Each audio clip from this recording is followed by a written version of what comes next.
নামাজের সালাম ফিরে আপনি এই দোয়াটি যদি 21 বার পাঠ করতে পারেন, মহান রব্বুল আলামিন আপনার সব ধরনের মনের আশা, বাসনা, ইচ্ছা, নেক ইচ্ছা সব কিছু পূরণ করে দিবেন। আপনাকে মহান রব্বুল আলামিন অঢেল সম্পদের মালিক বানিয়ে দিবেন, গাড়ির মালিক বানিয়ে দিবেন, বাড়ির মালিক বানিয়ে দিবেন।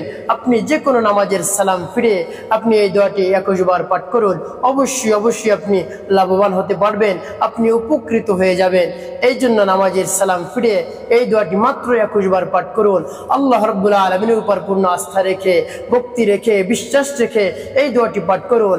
আপনার সেই দোয়া, সেই আমল বিফলে যাবে না, অবশ্যই গ্রহণ করে নেবেন, অবশ্যই আল্লাহ রাব্বুল আলামিন কবুল করে নেবেন। তো সম্মানিত আমার মা বোনেরা, আমার মুসলিম ভাইরা, আমাদের মনের ইচ্ছা পূরণের জন্য অনেক কষ্ট করে থাকি, অনেক কিছু করে থাকি, অনেক চিন্তা ভাবনা করে থাকি। তো আপনি যদি এই আমল করতে পারেন তাহলে অবশ্যই আপনার মনের আশা পূরণ হবে। আপনি তো 5 ওয়াক্ত নামাজ আদায় করবেন, তারপরে আপনি যদি অন্যান্য নফল নামাজ রয়েছে, তাহাজ্জুদের নামাজ রয়েছে, তো সেই তাহাজ্জুদের নামাজের পরেও যদি আপনি আমলটি করতে পারেন তাহলে উত্তম। তার কারণ সেই সময় মহান রব্বুল আলামিন দুনিয়ার আকাশে এসে বান্দাদেরকে গভীর রজনীতে ডাকতে থাকে যে কার কি প্রয়োজন রয়েছে, কার রিজিকের সমস্যা আমার কাছে বলো, আমি রিজিকের সব ধরনের টেনশন দূর করে দেব, সমস্যা দূর করে দেব। কে রোগে আক্রান্ত রয়েছে, ভালো হয় না, হসপিটালে দৌড়াইতেছো, আমার কাছে বলো, আমি তোমার রোগ থেকে মুক্তি দান করব।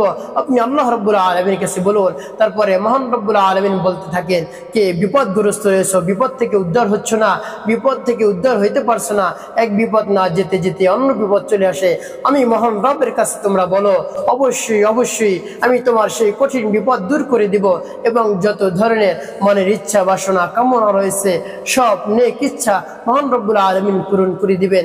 এই জন্য গভীর রজনীতে বান্দাদেরকে মহান রব্বুল আলামিন ডাকতে থাকেন আর বলতে থাকেন। এই জন্য আপনি অবশ্যই গভীর রজনীতে যদি উঠে এই আমলটি করতে পারেন, অবশ্যই আপনি ফলাফল পেয়ে যাবেন। এই জন্য কষ্ট করে হলেও গভীর রজনীতে উঠে আপনি এই আমলটি করুন। আপনি যখন এই আমলটি করবেন এর পূর্বে অবশ্যই 2-4 রাকাত নামাজ আদায় করবেন। ফরজ নামাজের পরে আপনি এই আমলটি করতে পারেন, নফল নামাজের পরে আপনি আদায় করতে পারেন, বা তাহাজ্জুদের নামাজের সময় এই আমলটি আপনি করতে পারেন। তো আপনি নামাজ শেষ করে নামাজের মুসল্লায় বসে আপনার গুনার কথা স্মরণ করে মহান রব্বুল আলামিনের কাছে কয়েকবার দোয়া ইস্তিগফার পাঠ করবেন, আস্তাগফিরুল্লাহ আস্তাগফিরুল্লাহ আস্তাগফিরুল্লাহ।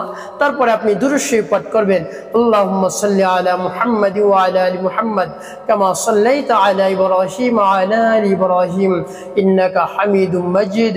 আল্লাহুম্মা বারিক আলা মুহাম্মাদ ওয়া আলা আলি মুহাম্মাদ কামা বারাকতা আলা ইব্রাহিম ওয়া আলা আলি ইব্রাহিম ইন্নাকা হামিদুম মাজিদ।